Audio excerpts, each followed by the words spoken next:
Welcome to the Erudition Show. I'm Justice Sambo, and sitting here right here with me, I have my co-host Agreement Shokani. Do you want to greet? Hi viewers. Hi viewers. And then I have our beautiful guest for today, Khensani Khoza. How are you? Thank you, Justice, for having me on the show. I am very, very well, thank you. How are you? I am very well. I'm happy. So it's so nice to have you on the show. Last week we had Penyo on a discussion of depression and what he has learned through his own journey, working through his own journey, and we reflected back on his life. Today we are with Khensani, and Khensani, we're going to be speaking about fear of the unknown in today's show. So would you like to introduce yourself and give us a brief about who you are and any risk that you have ever taken in your life that led to you not knowing what's next for your life? Well, again, hi everyone, my name is Khensani Khoza. I have recently actually finished high school last year, 2018, thank you so much. I was the head girl of my school. It was a predominant, white school, but it was a private school. And yeah, like I think one could describe me as I'm an ambitious young black woman, driven to just succeed in whatever facet I put myself into. I give my all with whatever it is that I'm embarking in. And I think I've always challenged myself, whether it be, I've always wanted to endure like different challenges and different exercises, especially at school, and just experience different lifestyles, different environments. I'm a person who loves to serve others, so a lot of my free time goes to serving my community. I do a lot of community work with my church, as well as part-time community service at a home called Itemba Labantwana, and it's based in Alexander.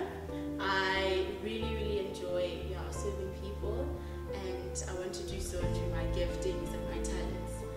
So for me, my passion lies in the performing arts. I am an aspiring thespian. Now, a thespian, for those of you who don't know, is somebody who's an artist. It's an old Shakespearean word for an artist. So yeah, they are music people, they are singers, dancers, just performance artists in general. And that's how I would describe myself, because I don't like to limit my creativity, hence why I like to do different things and just expose myself to new stuff. So and I think you said what's my biggest fear? Yeah. Yes.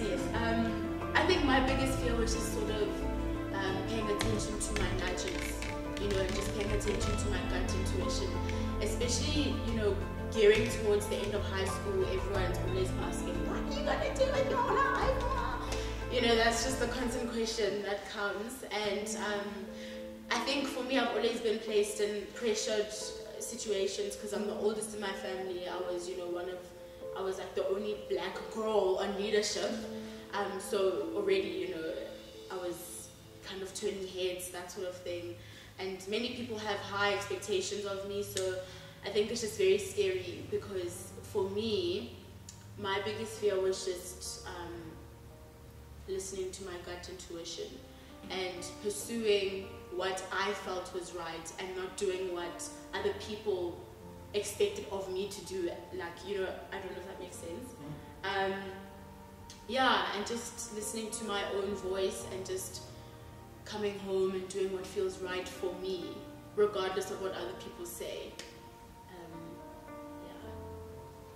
Interesting. That was a bit of a sometime. Yeah. So, you have said a lot of interesting things. What stood out for me was what you said about you doing what you want and not looking at what other people want you to do. I feel like a lot of young people looking at you as a young person at the moment, us as young people at the moment, we are stuck in that, we are stuck in the always focused on what will people say, and I don't know how that happens, but it just happens. So it's really interesting, hey? It's really interesting. So I think what I can ask at this moment is, how have you dealt with some of your fears? Like, say at this moment, I'm going to give you an example of my life. I don't know if Agreement will have something to say to that. I'm going to give you an example of my life where back in 2017, I was stuck in between choosing my academics over my passion. And my passion lies in the form of saying that if I go there, I'm entering into the unknown. Yes. Like, I don't know what lies beyond that. You know, I'm just a passionate somebody, but where will this passion take me? I don't know.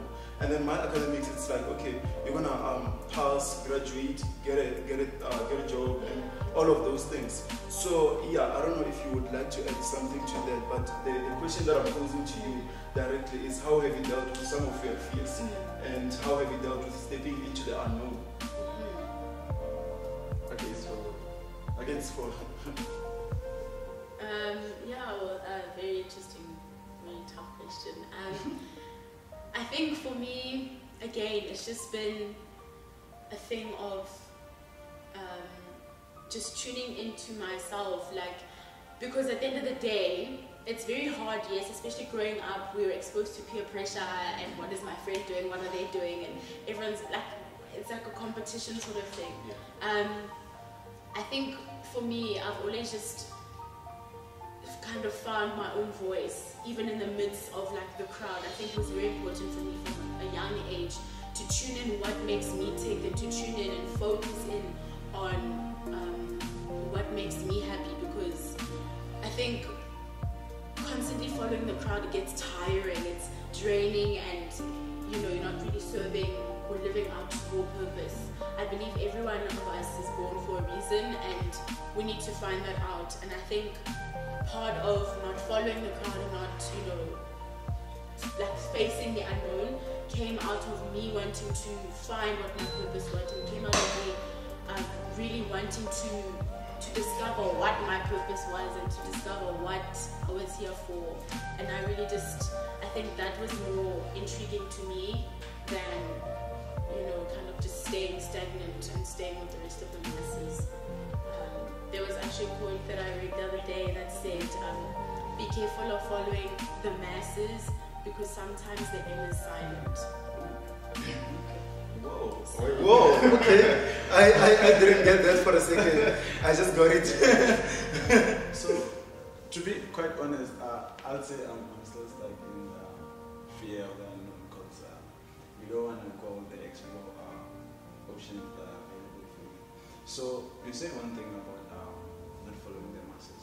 So, what are other like practical things that you've done that made you go out and then Just like yes. Like on my own, yeah.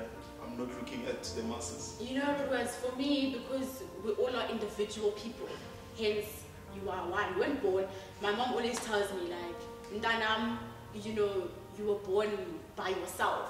Yes. You know, and you weren't born with like your friend, your chum, your cousins. You know, like you're born by yourself. So therefore, this life you're living needs to be your own. You can't be stuck in. I know it's easier said than done. Like, you can't be stuck in living in, you know, the microcosm that someone else has fit for you. You can't be living in the box that someone else has set for you, because that's impossible. For me, I know that growing up, I had so many people expected things of me, and I didn't fulfill them, because, you know, I'm not that child that they think I am. I am me, authentically, fully, wholesomely, and if people have an issue with it, it's their business. That's their issue, it's not me. Yes.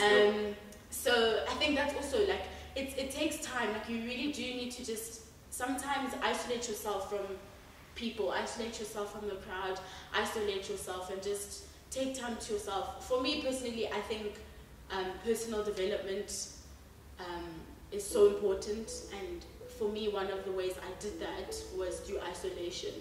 And yes, it can be lonely, but if you learn to love yourself, you'll never be lonely. So that's just,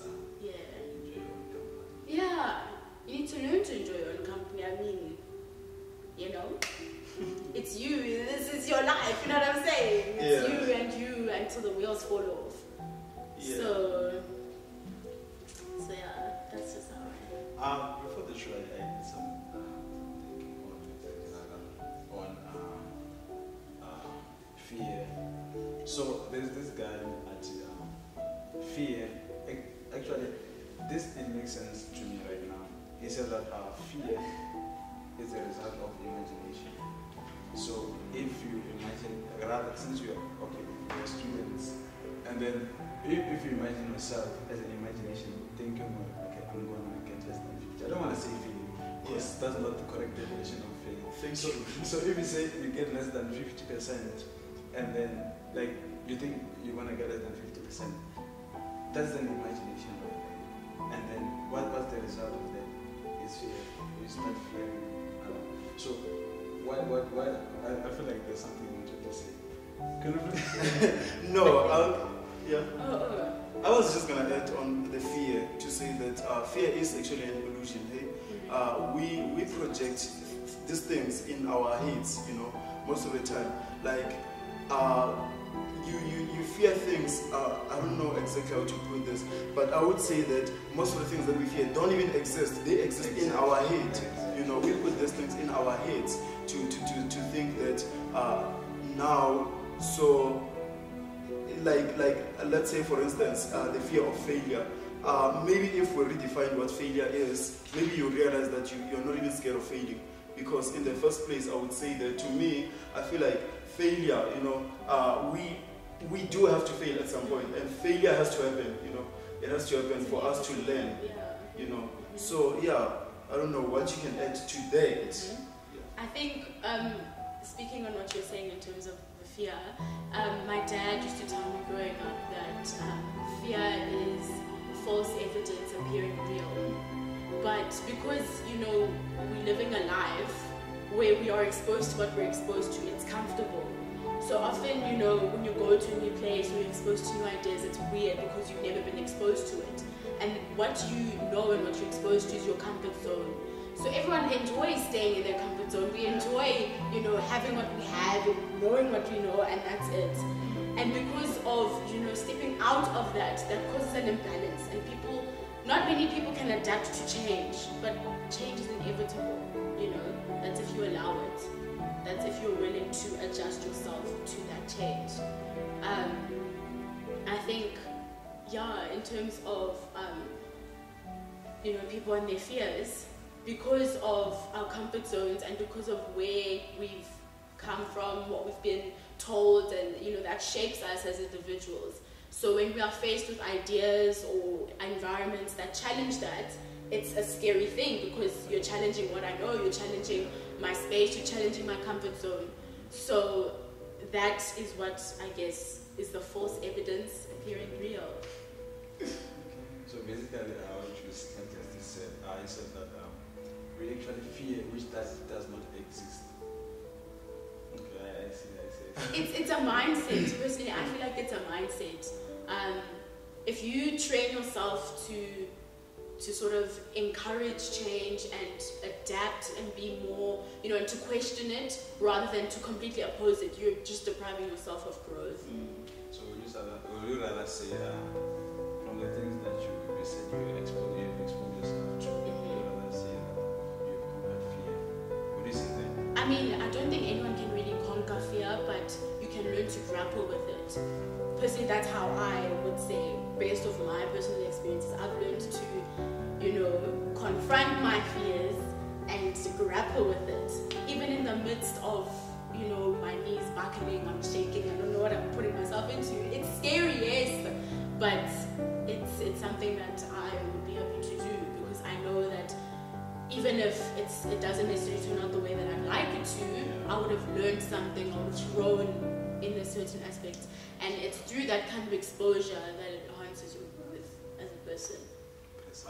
I don't know what you guys think about this, but I have this belief that most of the time the reason why we have fear the reason why all of these things happen, it's because we want to control how situations go about. Yes. You know, we are so much wanting to control how everything turns out, how our lives should turn out, instead of just letting ourselves just go into the unknown and be like, you know what, I'm here, just mystery, take me wherever you want to take me, you know. So yeah, I don't know. I like to know her more, but I have a question. She said something about charity and stuff. I'm sure that's what everyone is interested in. I'm actually interested. Like, what was the reason behind it, and what made you so sure that this is what you want to achieve? Okay, because it stems from my background and it stems from like my upbringing. Because I grew up in the suburbs, you know, I was mainly exposed to like the wealth of Johannesburg, and I think constantly going back to Imakaya and stuff, I would always question like, why are people living different lifestyles, like what's happening.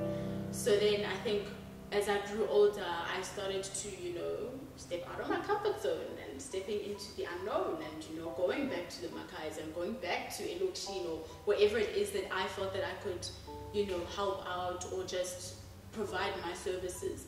And at the time, because I was still at school, it was, you know, tutoring or, you know, just being in the presence of, you know, other children who are like me, who may not necessarily be afforded the opportunities that I have.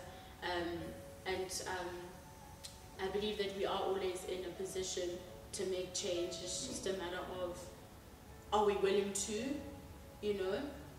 I think that, yeah, and for me, I just fell in love with it. Whether it was, you know, going to visit old age homes or visiting, you know, animal rescue centers or visiting iskolos abantwana, or, you know, whatever the case, wherever I felt like, you know, needed some love and care in society that wasn't really being touched. I just felt like, let me go check it out for myself and see how I can, you know, put a smile on people's faces and just do my bit in making a difference. Yeah. It's so interesting to get to know you and to know all that part of you. I have personally known you since last year. Yeah. I don't believe we've ever sat down and had a conversation, and this is literally our first time. So it's so good to know that part of you. What is your one last word to the person who's viewing this show tonight, who is going through change in their life, who is who's in this age of wanting to step into the unknown, but then they are so unsure? What can you say to them? I would say, listen, I know what you're going through. I know that change is never easy. However, I want to encourage you to just sit in that, grapple in that. Listen to your inner voice. Listen to to where it's leading you. Because I promise you, your inner voice, and you know that voice that tells you, no, do this rather, no, do that. That good gut intuition, that inner voice of yours, I really want to encourage you to listen to that, because, you know, that is your guide, I personally feel. And I think that you need to stop overthinking things. We have a tendency just to overcomplicating things because it doesn't necessarily suit what we've been conditioned to believe, and do you, regardless of what the people are saying. It is your life. You need to live it the way that is best and right for you. You got this. I believe in you. Thank you so much for visiting the Erudition Show. Thank you for having me. Such a pleasure. Thank you. Awesome. We are the Erudition Show at YouTube every Thursdays at 20:30. Comment on all our social media. We'll check your comments, suggestions, and all of those things. Thank you so much. Agreement. One last word to our viewers. Fear does not exist. It's in your mind. So explore and then do it. Thank you.